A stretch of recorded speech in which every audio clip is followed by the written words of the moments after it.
नहमदुहु व नुसल्ली अला रसूल करीम अम्मा बाद। पश्चिम बंगला का पीर फुरफुरा दरबार शरीफ मुजद्दिदिया जवान पीर अबू बकर सिद्दीक रहमतुल्लाह अलैह का संगठन ऑल इंडिया मुजद्दिदिया मिशन सर्वधर्म सम्मेलन कमेटी के सदस्यों हैं हम मोहम्मद आसिफ।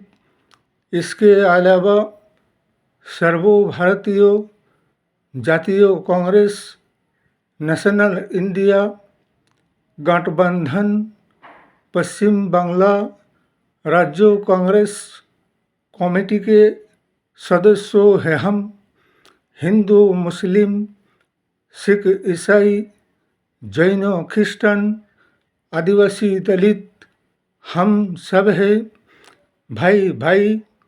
मजहब नहीं सिखाता आपस में बैर रखना। हिंद है हम, ये वतन है हमारा। कभी कभी ऐसा कुछ नज़ारा देखने को मिलता है जैसे कि कभी कभी बिल्ली भी शेर बन जाता है और कभी कभी शेर बिल्ली बन जाता है। इसीलिए कि कभी ये भी देखा जाता है कि बेईमान ईमानदारी जैसा बातें करने लगता है और ईमानदारों को बेईमान समझा जाता है। यही तो हाल है मौजूदा समय के और बीजेपी शासक दल के।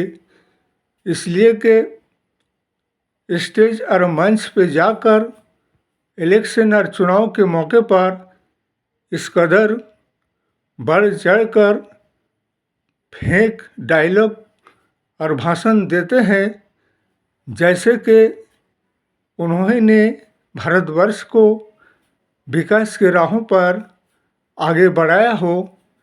लेकिन अगर हकीकत में देखा जाए तो विकास के नाम पर विकास के नैया को डुबाया गया है और 140 करोड़ जनगण को लूटा गया है और अडानी अंबानी नीरव मोदी ललित मोदी का विकास हुआ है और सारे जनगण की संपत्तियां अडानी अंबानी के हवाले किया गया है। इसीलिए अभी भी मौका है कि लौटकर पलटकर आओ, देखो, सोचो, समझो और फिर अपने अपने ज़िंदगी और भविष्य लाइफ का फैसला और सिद्धांत तो लो।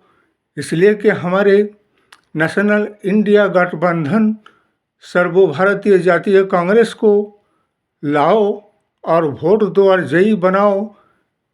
और वही एक राजनीतिक दल और संगठन है जो सर्वभारतीय जातीय कांग्रेस, जिन्होंने अंग्रेज़ों के साथ स्वाधीनता आज़ादी के लड़ाई लड़कर देश और राष्ट्र को आज़ादी और स्वाधीनता दिलाए हैं और संविधान आइन कानून को रचाया है, बसाया है और भारतवर्ष के 140 करोड़ जनगण को अपने अपने आज़ादी और स्वाधीनता से ज़िंदगी गुजारने का सुयोग और मौका दिया है।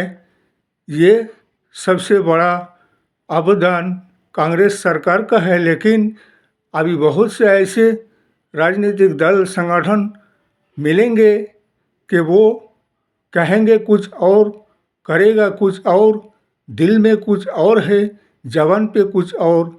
इसीलिए हमारे नेशनल इंडिया गठबंधन शरीक दल से भी हमारा यही कहना है, आपस में ताल से ताल मिलाकर, जैसे कि महाराष्ट्र, उत्तर प्रदेश और झारखंड में इलेक्शन निर्वाचन है बीजेपी के खिलाफ, जैसे लोकसभा निर्वाचन में जिसे जो सीट भाग बंटवारा करके दिया जाए और लिया जाए मिलेगा, उसी हिसाब से एक ही कैंडिडेट बीजेपी के खिलाफ विधानसभा में और उपनिर्वाचन में खड़ा किया जाएगा।